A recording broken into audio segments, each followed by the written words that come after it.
Verið sæl, óumbeðnar hugleiðingar í dag hjólreiðar. Getur Reykjavík orðið að hjólaborg? Hvers vegna spyr ég? Vegna þess að Reykjavík gaf út hjólreiðaáætlun árið 2021 og þar stóð meðal annars Reykjavík stefnir á að verða hjólaborg á heimsmælikvarða. Hvernig hefur það gengið? Hér eru nokkrar tölur. Ferðavenjukönnun sem framkvæmd árlega sem sýnir okkur hver þróunin hefur orðið á síðustu 15 árum. Árið 2009 eru 3% sem að hjóla í vinnuna í það í skóla og hlutfallið hefur farið upp í 5% 15 árum síðar. Þetta svo sem ekki mikill árangur ef við berum þetta saman við Kaupmannahöfn. Þar hlutfallið 62% sem að hjóla í vinnuna eða skóla. Þannig að miðað við sömu þróun áfram cirka 1% á áratug eða svo, þá mun taka okkur cirka 500 ár að ná sama árangri og Kaupmannahöfn. Bílum hefur fjölgað á þessu sama tímabili 54%. Og jafnvel þó að hluti þessara bíla hafi verið rafbílar, þá eru samt þannig að bensín- og dísilbílar hefur líka fjölgað 24%. Af hverju? Kannski hluti af svarinu hvernig við hugsum hegðun einstaklinga eða hvernig yfirvöld hugsa hegðun einstaklinga. Annars vegar þarf fólk val. Það þarf að hafa val mismunandi samgöngumáta. Þannig að við þurfum að leggja hjólastíga augljóslega svo að fólk geti hjólað. Og svo þarf fræðsla. Það þarf að útskýra fyrir fólki af hverju hjólreiðar eru betri annars vegar fyrir umhverfið og hins vegar fyrir heilbrigðiskerfið og heilsuna á það. Og val pluss fræðsla sama sem skynsemi og allir fara upp á hjól og byrja að hjóla í vinnuna. Nema við sjáum það ekki gerast. Hegðunarvísindin segja okkur að þetta virkar ekki þannig. Þetta flóknara og það eru fleiri þættir sem hafa áhrif á hegðun, meðal annars félagsleg norm, hvað gera hinir, venjur, hvað erum vön að gera. Síðan eru þægindi, hvað þægilegast að gera, öryggistilfinning og svo síðast og kannski minnst mikilvægt í rauninni. Hvaða áhrif hefur þessi hegðun á umhverfið einhvern tímann í framtíðinni eða á heilsu mína einhvern tímann í framtíðinni. Þetta hefur yfirleitt ekki svo mikið að segja. Hvernig standa þessir tveir samgöngumátar á þessum mælikvarðum? Við sjáum það í rauninni að bíllinn hefur öll spilin í hendi sér í rauninni nánast frá sjónarhorni einstaklingsins. Bíllinn hefur þægindin með sér, hann hefur félagslegu normin með sér, það bara normið að keyra í vinnuna í skóla. Hann stöðutákn, venjan líka hjá honum. Hann hefur öryggið með sér, ég meina þegar maður situr í búblu með 1,5 tonna stáli í kringum mann, það ekki hægt að gera mikið betra fyrir öryggið og hann þjófheldur. Það að segja erfitt að stela hann með við hjól. Og hvað hefur hjólið með sér? Jú, jákvæð áhrif á lýðheilsu, en aftur þetta langtíma ávinningur. Ég finn ekki strax fyrir betri heilsu við það að stíga upp á hjól eða fara einu sinni í vinnuna á hjóli. Aftur á móti finn ég hitt alveg strax sem bíllinn hefur upp á að bjóða, þægindin og allt þetta. Það bara skammtíma ávinningur og svo hefur hjólið það með sér að það ódýrt, en það ekki víst að sé eins og kostur aftur, vegna þess að ef við skoðum aftur hvað stöðutákn, það oft þannig í okkar samfélagi að því dýrara sem eitthvað því betra stöðutákn. Þannig að það hjólið sé ódýrt, það bara slæmt til að gera hjólið að góðu stöðutákni. Þannig að hvað þá lausnin? Þetta svolítið eins og þessi mynd hérna það sem við stöndum fram fyrir. Það keppni og það 2 keppendur að hlaupa 100 metrar nema annar í hjólastól og hinn standandi. Það engin fræðilegur möguleiki að þessi sem í hjólastól geti unnið. Þannig að eina leiðin til þess að jafna leikinn, það að jafna leikinn. Það að segja breyta leikreglunum þannig að sá sem standandi bara gera honum erfiðara fyrir að vinna. Til dæmis með því að lengja vegalengdina sem hann þarf að hlaupa. Segja bara að þú þarft að hlaupa 150 metrar og samt koma í mark á undan til þess að vinna. Eða þú þarft að hoppa yfir einhverjar hindranir eða eitthvað þannig.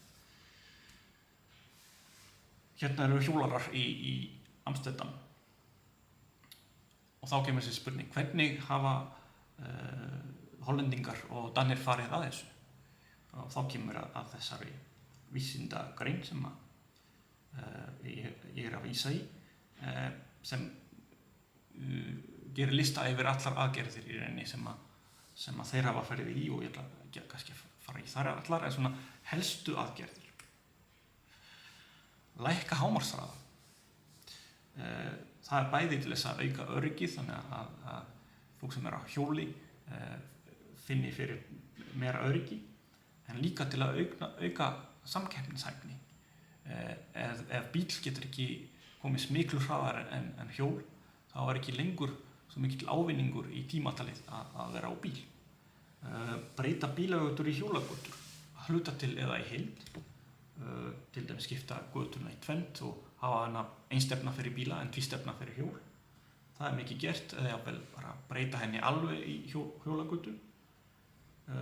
Fækka bílastæðum, setja á gjaldskyldu, þannig að það verður einfaldlega minni þægindi að vera á bíl ef maður þarf alltaf að leita að bílastæðum og borga fyrir það, og meðan sá sem á hjóli þarf ekkert að spá í því. Setja upp öruggar hjólageymslur til að minnka líkur á þjófnaði á hjólum. Breyta lögum ábyrgð ökumanna. Lögin eru þannig í þessum löndum að ef ökumaður keyrir á hjól, jafnvel þó hann sé í rétti, það að segja sem að hjólið hafi farið á rauðurljósi og bíll keyrir á hann, þá ökumaður samt ábyrgur fyrir tjónið og jafnvel fyrir líkamlegt tjón. Þannig að það gríðarlegur hvati fyrir ökumenn að vara sig á hjólum. Síðan forgangsraða umferðarstýringu í þágu hjólandi vegfarenda. Það til dæmis gert hérna á Miklubraut held ég að umferðarljósin verða græn akkurat á réttum tíma, þannig að bílarnir þurfi ekki alltaf að stoppa á hverju ljósi, heldur þegar maður kemst í gegnum fyrsta ljósi þá verða öll hinn líka græn, og þetta hægt að gera fyrir hjólin, þannig að hjólin geta brunað í gegn, en bílarnir þurfa hins vegar að stoppa oftar á rauðum ljósum. Og þetta hafa þeir gert. Útbúa styttri leiðir fyrir hjól, þannig að þó maður sé kannski aðeins lengur á hjólinu tímatalið, ef vegalengdin styttri, þá ávinningur þess að vera á bíl ekki eins mikill. Og síðan fjölga reiðhjólaverkstæðum þannig að það sé betri þjónusta fyrir hjólandi. Þetta snýst allt að gera í rauninni hjólreiðar ómótstæðilegar, meira aðlaðandi í samanburði við, ekki bara almennt heldur, í samanburði við bílana. Þannig að auðvitað skipta hjólreiðar innviðir máli, en það ekki það eina. Og það sem þeir hafa gert í raun og veru, það má ekki nefna það, ég veit það, en það sem þeir hafa gert að þrengja að einkabílnum, vegna þess að það eina leiðin til þess að jafna leikinn. Eitt sem gleymist líka í þessu að íbúar þessara landa voru ekki alltaf svo mikið fyrir reiðhjólum. Við sjáum hérna á þessari mynd að eftir 1952 þá fækkaði þeim mjög mikið sem voru að hjóla í Hollandi. þeim fækkaði meira en helming á 30 árum. Sem sagt, eða réttara sagt, meðallengd sem var farin á hjóli í þessu landi, hún lækkaði 60%. Og þetta náttúrulega var bara bein afleiðing af bílavæðingunni. En svo eftir 79 cirka, þá var smá viðsnúningur og þá var farið í allar þessar aðgerðir sem ég nefndi áðan og þá hækkaði aftur hlutfallið og þannig að í dag erum við komin aftur upp í 50%, en það samt sem áður 50% minni vegalengd sem farin á hjóli í dag í Hollandi heldur en var árið 1952.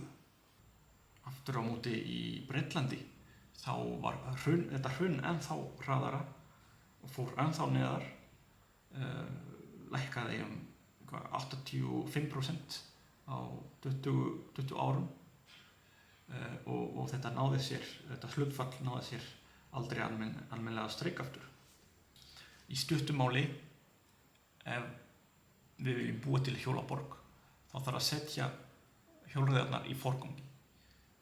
En málið að bíllinn hefur lengi haft forgang yfir allt annað og því miður þetta ekkert að breytast ef maður skoðar til dæmis fjárfestingar í samkvæmt samgöngusáttmála sem var gerður á höfuðborgarsvæðinu fyrir ekki löngu síðan.